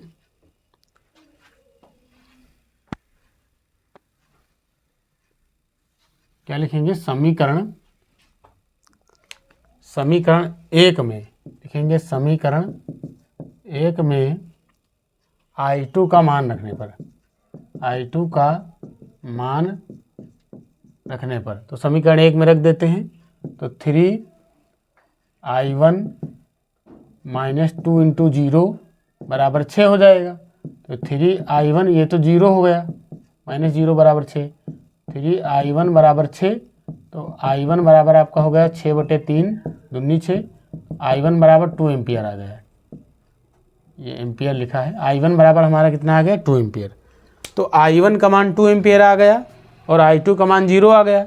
अब हमको चाहिए I3, तो समीकरण 3 में I1 I2 का मान रख देते हैं। समीकरण 3 में जो है I1 I2 का मान रख देते हैं। ठीक, समीकरण 3 में I1 I2 का मान रख देते हैं। तो समीकरण 3 में, समीकरण 3 से, अब समीकरण 3 ये वाला है हमारा, तो I3 की वैल्यू कितनी निकालेंगे हम लोग? I3 बराबर माइनस I1 के स्थान पर कितना रख देंगे? I1 के स्थान पर 2 रख देंगे माइनस का, और I2 के स्थान पर माइनस का 0 रख देंगे। तो हमारा I3 आ जाएगा माइनस का 2 एम्पियर। I3 कितना आ गया? माइनस का 2 एम्पियर आ गया। इस तरीके से हमने तीनों धाराएं निकाल ली। ठीक, अब हम लोग जो है बिंदुओं ए व बी के बीच क्या निकालेंगे, विभवांतर निकालेंगे, जो कि हमको निकालना था, है ना। तो धाराएं देखिए I1 I2 I3 का मान आ गया, ठीक। तो यहाँ पर अब हमको बिंदु ए व बी के बीच विभवांतर निकालना है, तो यहाँ से इसको मिटा देते हैं। यहाँ पर लिखेंगे बिंदु ए व बी के बीच विभवांतर, है ना। क्या लिखेंगे, बिंदुओं ए व बी के बीच विभवांतर, बिंदुओं ए व बी के बीच विभवांतर, है ना। बिंदु ए व बी के बीच, बिंदुओं ए व बी के बीच विभवांतर देखेंगे अब, तो वी ए बी बराबर, है ना, बिंदु ए बी के बीच विभवांतर। तो वी बराबर हमारा फार्मूला क्या होता था, ई माइनस आई आर। तो ई ए व बी के बीच विभवांतर के लिए ई की वैल्यू कितनी है, 4 वोल्ट। तो 4 माइनस करंट कितनी है, I2, है ना, और रेजिस्टेंस कितना है, 2, ठीक। तो वी ए बी बराबर 4 माइनस I2 इंटू 2 हो जाएगा। तो वी ए बी बराबर 4 माइनस I2 की वैल्यू अभी देखा था आपने 0 आई थी, और ये 2 है, ठीक।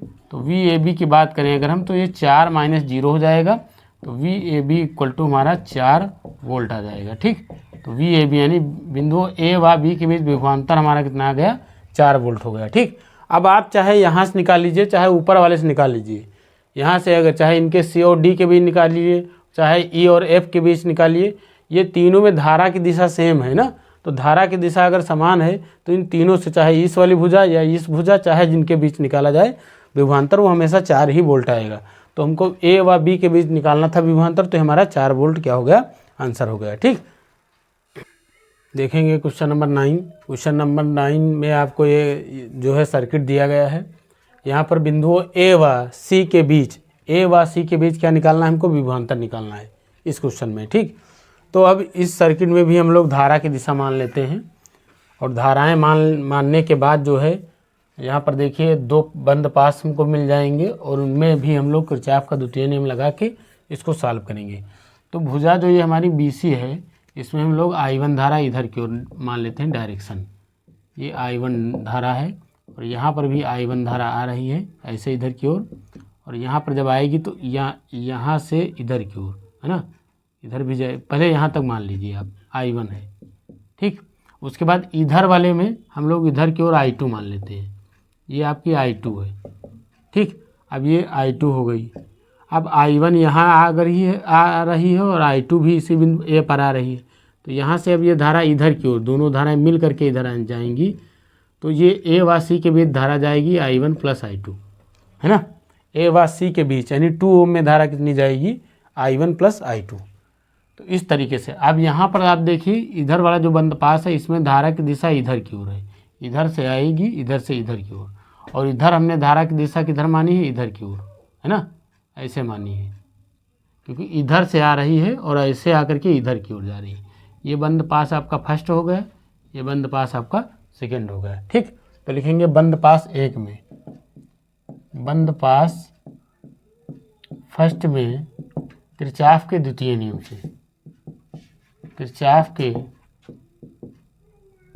द्वितीय नियम से, है ना, ये किरचॉफ का जो है द्वितीय नियम लगा देते हैं यहाँ पर, सही से इसको लिख देंगे, किरचॉफ के द्वितीय नियम से, द्वितीय नियम से। यहाँ पर आप किरचॉफ का द्वितीय नियम लगाइए बंद पास 1 में। तो इधर से हम लोग इधर की ओर आएंगे, तो इसमें धारा I1 मिल रही है और प्रतिरोध क्या मिल रहा है, 1 ओम। तो क्या लिखेंगे, I1 इंटू 1, ठीक। और इधर आएंगे तो धारा फिर भी I1 है, और धारा की दिशा में जा रहे हैं, प्लस में ले लेंगे, प्रतिरोध आपका भी 1 है, ठीक। ये हो गया। अब जब इधर की ओर जाएंगे, है ना, तो ये कितना हो जाएगा, 2 ओम प्रतिरोध है, धारा कितना हो जाएगी हमारी, I1 प्लस I2, क्या हो जाएगी, I1 प्लस I2। ये धारा और प्रतिरोध का गुणनफल हो गया। इक्वल टू विद्युत वाहक बल की बात करें तो जब इधर से आएंगे तो माइनस से प्लस प्लेट की ओर जा रहे हैं, तो 3 हमारा जो वोल्ट है विद्युत वाहक बल पॉजिटिव लिया जाएगा, यहाँ प्लस से माइनस जा रहे हैं तो ये निगेटिव लिया जाएगा, और यहाँ पर कोई सेल जुड़ा ही नहीं है। तो ये हो गया, यानी कि ये हो गया I1 प्लस I1, और प्लस अंदर इसको मल्टीप्लाई कर देंगे तो 2I1 प्लस क्या हो जाएगा, 2I2 इक्वल टू 3 से 2 गया तो 1 बचा। यहाँ पर देखिए I1 प्लस 2I1, यानी कि ये हो जाएगा, कितना हो जाएगा, 4I1 प्लस 2I2, है ना, कितना हो जाएगा, 4I1 plus 2I2 equal to 1। ये हमारा समीकरण 1 हो गया। ठीक, अब इसी प्रकार बंद पास सेकंड में लिखेंगे, इसी प्रकार बंद पास 2 में किरचॉफ के द्वितीय नियम से, किरचॉफ के द्वितीय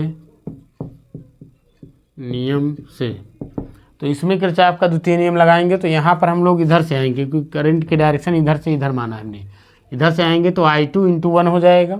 क्या हो जाएगा? I2 × 1 हो जाएगा, प्लस इधर आ रहे हैं तो ये इधर भी धारक दिशा में आ रहे हैं तो I2 × 1 हो जाएगा, और इधर से इधर जा रहे हैं तो इधर फिर हमारा 2 ब्रैकेट में क्या हो जाएगा? I1 + I2। अब विद्युत वाहक बल देख लें अगर, तो माइनस से प्लस आ रहे हैं इधर, तो 4 प्लस में हो जाएगा, और यहाँ पर देखिए यहाँ भी माइनस से प्लस आ रहे हैं तो ये जुड़ जाएगा। ठीक, यहाँ देखिए आप माइनस से प्लस, ये माइनस से प्लस आ रहे हैं, यहाँ भी माइनस से प्लस आ रहे हैं। ठीक, तो ये 4 2 कितना हो जाएगा? 6 हो जाएगा आपका इधर जो है।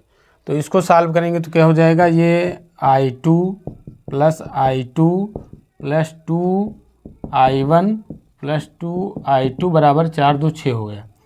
अब I2 देख लीजिए कितना है, 1 2 2 4 हो जाएगा 4I2 + 2I1 = 6। ये समीकरण 2 हो गया। अब समीकरण 1 और 2 को सॉल्व करके जो है धारा का मान निकालेंगे, यानी कि I1 I2 का मान निकालेंगे।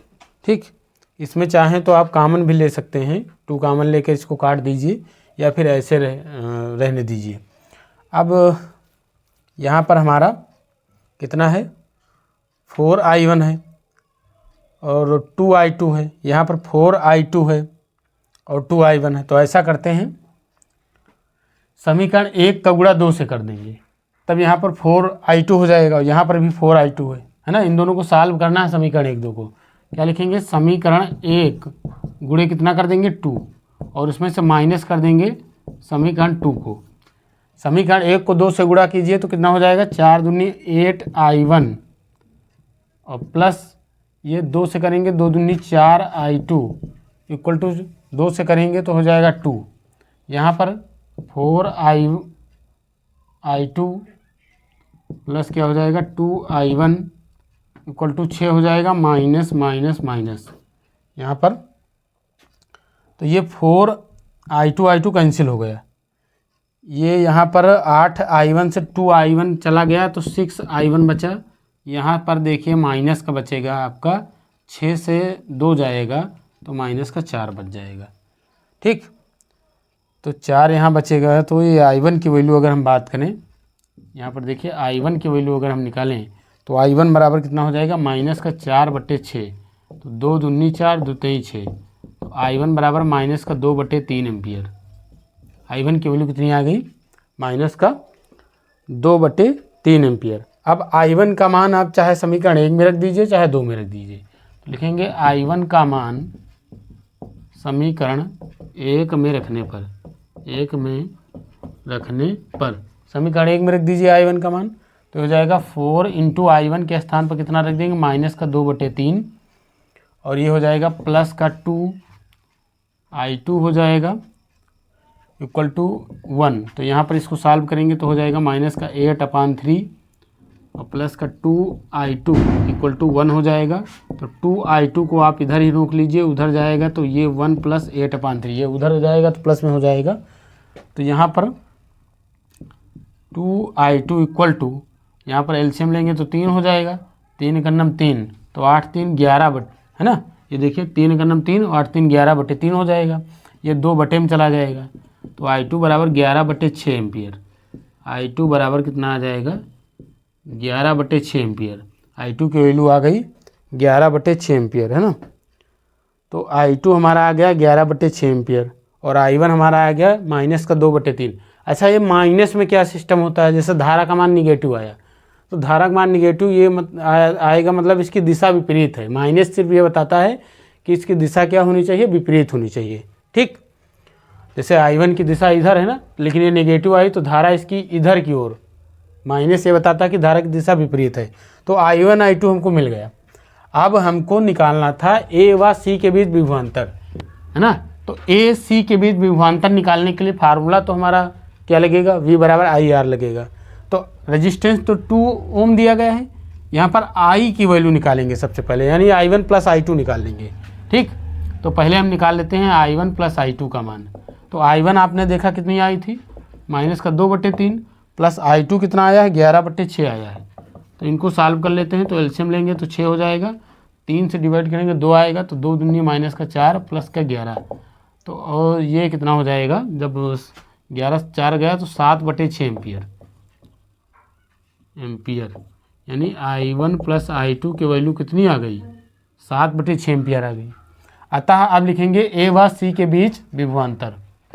अतः ए व सी के बीच विभवांतर, है ना, विभवांतर V बराबर फार्मूला, या फिर VAC लिख दीजिए, V यहाँ नीचे AC का मतलब क्या हुआ कि ए व सी के बीच विभवांतर।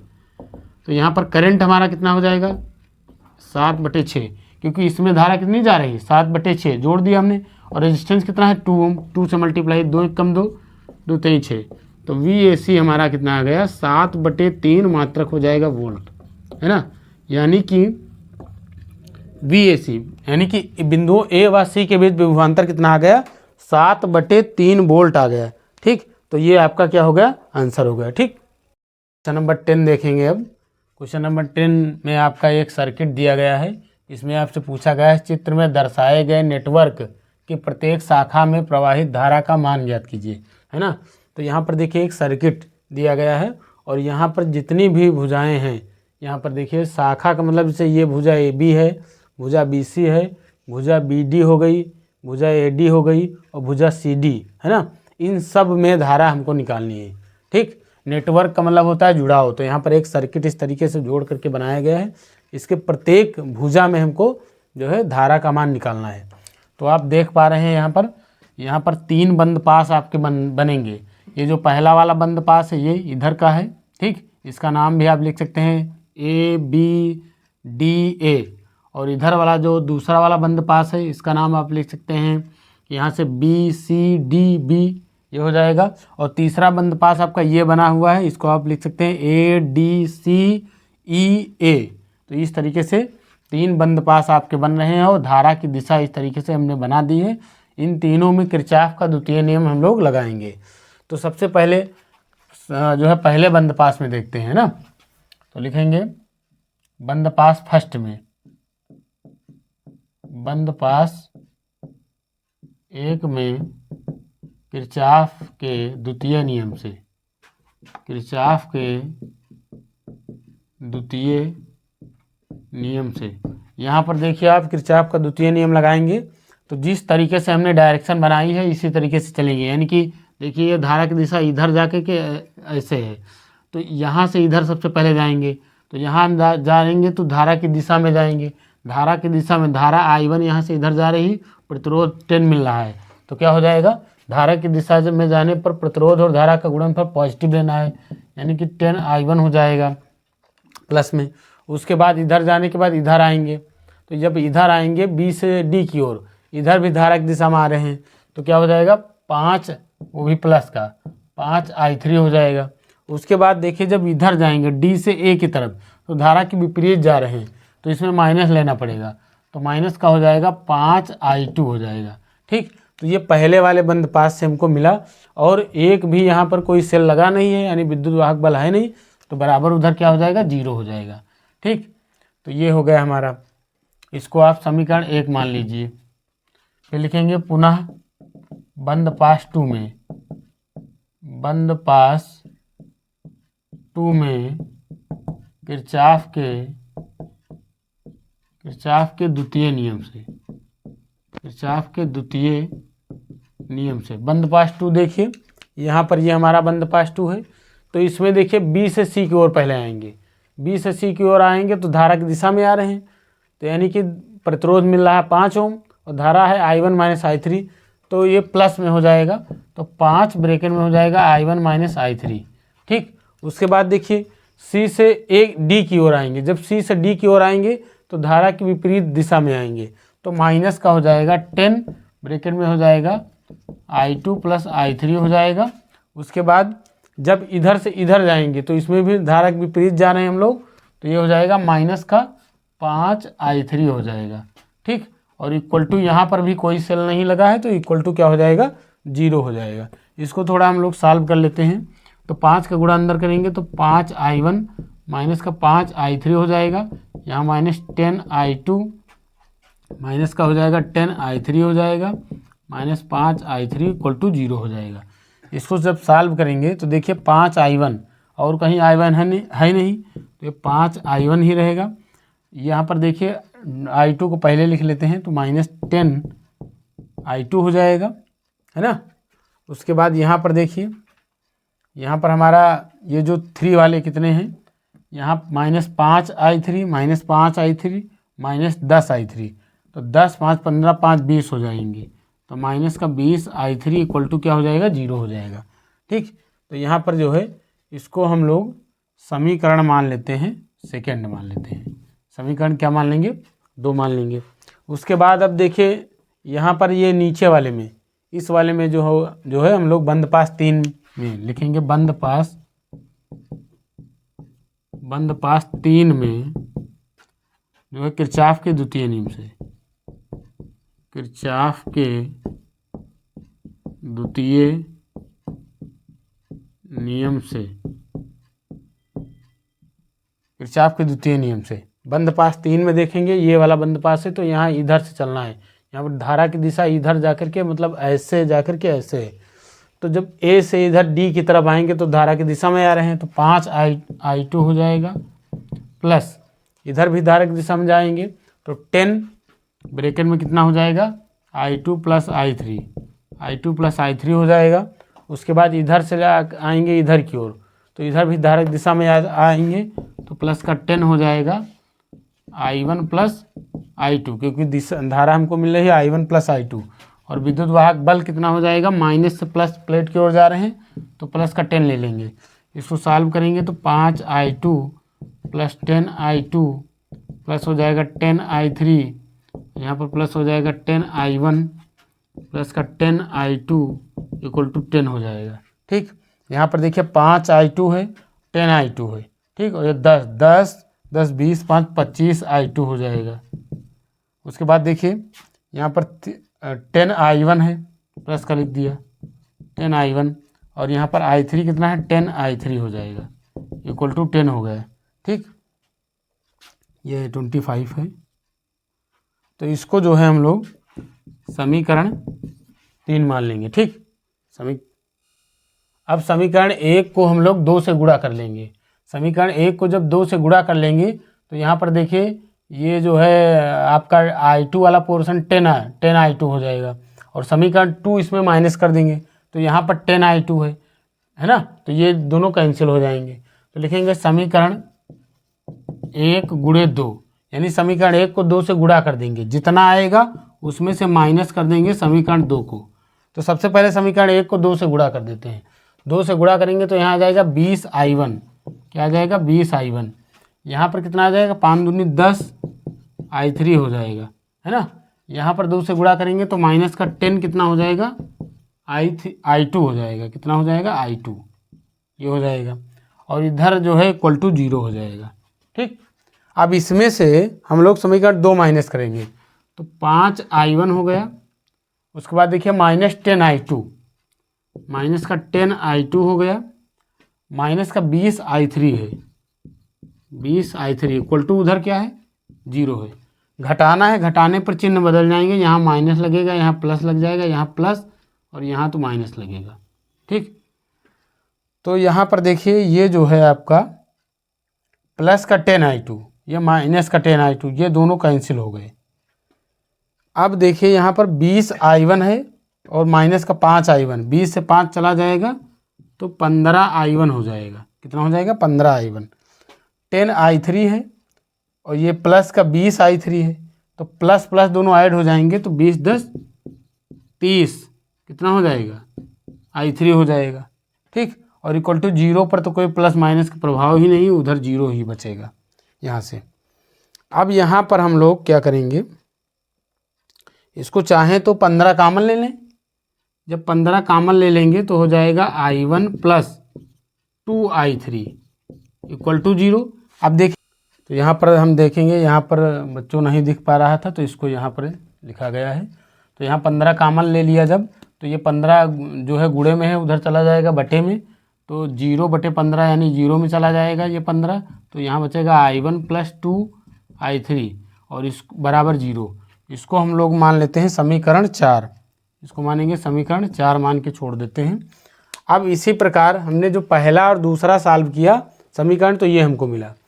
इसी प्रकार दूसरा और तीसरा समीकरण जब हम सॉल्व करेंगे तो I1 और I3 के रूप के एक और इक्वेशन मिल जाएगी। तो देखिए दूसरा तीसरा कैसे सॉल्व करेंगे, हमको I2 को हटाना है। तो समीकरण 2 को अगर हम 5 से गुणा कर दें तो यहाँ I2 का गुणांक 50 हो जाएगा माइनस का, और अगर इसको समीकरण 3 को 2 से गुणा कर दें तो I2 का गुणांक भी 50 हो जाएगा, और दोनों को जोड़ देंगे क्योंकि ये माइनस में है ये प्लस में है। तो लिखेंगे समीकरण 2 गुणे 5, है ना, यानी समीकरण 2 को 5 से गुणा कर देंगे और इसमें प्लस कर देंगे यानी जोड़ देंगे समीकरण ये 3, और गुणे कितना करना पड़ेगा इसको हमको 2 से, है ना। तो सबसे पहले समीकरण 2 को 5 से गुणा कर देते हैं। समीकरण 2 का गुणा 5 से करेंगे तो यहाँ पर हो जाएगा 10I1, कितना हो जाएगा 10 नहीं 25 होगा, 25I1 हो जाएगा। यहाँ पर देखिए 5 से करेंगे तो 50 कितना हो जाएगा I2 हो जाएगा। फिर यहाँ पर जो है 5 से मल्टीप्लाई करेंगे तो 20 पंचे 100 I3 हो जाएगा, इक्वल टू इधर 0 हो जाएगा। ये हमने समीकरण 2 को 5 से गुणा कर लिया। अब समीकरण 3 को 2 से गुणा कर देंगे, उसमें जोड़ देंगे। समीकरण 3 को 2 से गुणा करेंगे जब, तो 2 से करेंगे तो 25 दूनी 50 I2 हो जाएगा। फिर यहाँ पर 2 से करेंगे तो 20 I1 हो जाएगा, 50 का प्लस का 20 I1 प्लस का 20 I1 हो गया। और यहाँ पर भी हम लोग 2 से गुणा करेंगे तो 20 I3 हो जाएगा, वो भी प्लस का, इक्वल टू इधर देखिए इधर जो है 2 से करेंगे तो 10 दूना 20 हो जाएगा। इसको जोड़ेंगे हम लोग, जोड़ेंगे तो आपका ये जो है 50 I2 से I2 कैंसिल हो गया। यहाँ पर देखिए 25 I1 20 I1, तो 25 20 कितना हो जाएगा 45 I1। उसके बाद ये I1 सॉल्व हो गया। I3 की बात करें तो माइनस का 100 I3 है, प्लस का 20 I3 है, तो प्लस माइनस माइनस हो जाएंगे 80 I3 हो जाएगा, और इक्वल टू उधर जो है दोनों को जब जोड़ेंगे तो इक्वल टू 20 होगा। 0 में 20 जोड़ेंगे तो 20 हो जाएगा। अब यहाँ पर हम लोग कॉमन ले लेते हैं। अगर हम लोग कितना ले लें 5 कॉमन ले लें तो यहाँ पर 9I1 माइनस 16 पंचे 80 होता है, तो 16 I3 हो जाएगा, इक्वल टू 20। 5 से इसको जो है डिवाइड कर देंगे तो उधर 4 बचेगा, तो ये हो जाएगा 9I1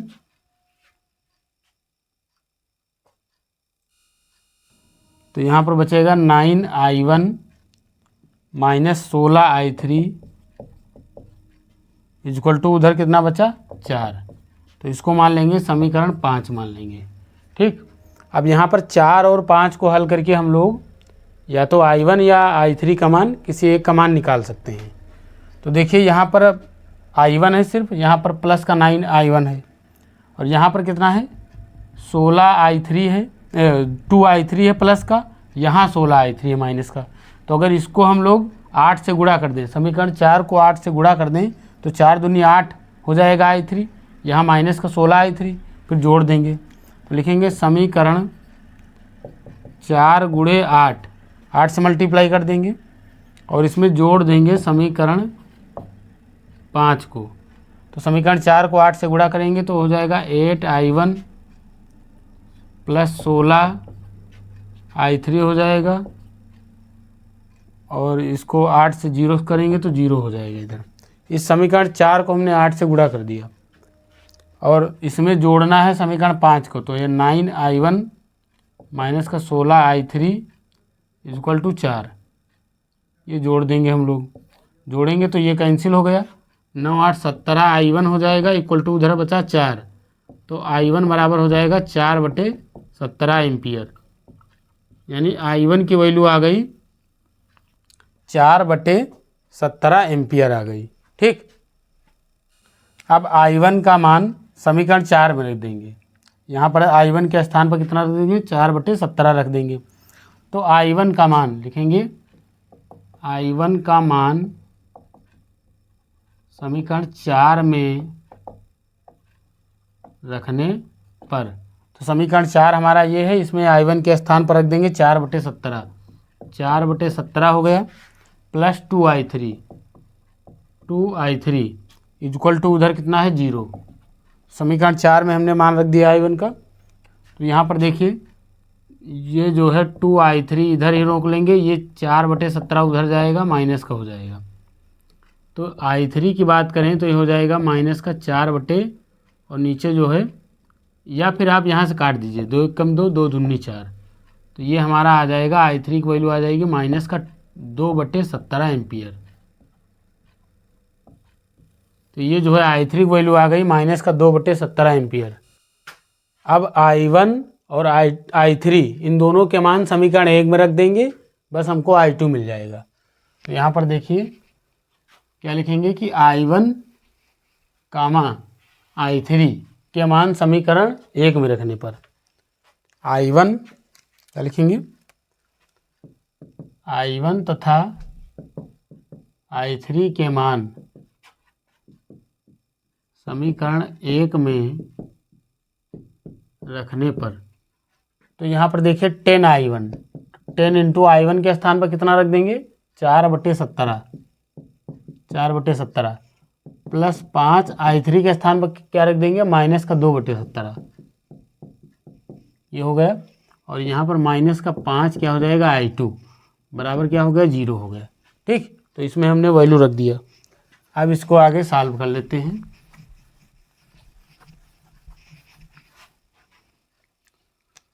तो ये देखिए 10 चौक 40/17 और यहाँ पर कितना हो जाएगा, माइनस का 10/17 और माइनस का 5I2 इक्वल टू 0 हो गया। अब यहाँ पर देखिए इन दोनों को उधर भेज देते हैं, माइनस का 5I2 इधर ही रोक लेंगे, इसको उधर भेजेंगे तो हो जाएगा माइनस का 40/17, ये उधर जाएगा तो प्लस का 10/17 हो जाएगा। ठीक, यहाँ पर माइनस का 5I2 बराबर एलसीएम 17 हो जाएगा, ऊपर जो है -40 प्लस का 10 हो जाएगा। ठीक, तो माइनस का 5I2 बराबर ऊपर हो जाएगा माइनस का 30/17, माइनस माइनस कैंसिल हो गया, 5 एकम 5, 5 छक्का 30, तो I2 की वैल्यू आ गया 6/17 एम्पियर। यानी कि I2 की वैल्यू हमको मिल गई, I2 बराबर मिल गया 6/17 एम्पियर। तो यहाँ पर हमने I1, I2 और I3 तीनों की वैल्यू निकाल ली है। ठीक, अब हम एक तरफ से सभी भुजाओं में धारा का मान जो है लिख देते हैं कि कितना कितना होगा। यहाँ पर नीचे जो है इसको साफ कर देंगे।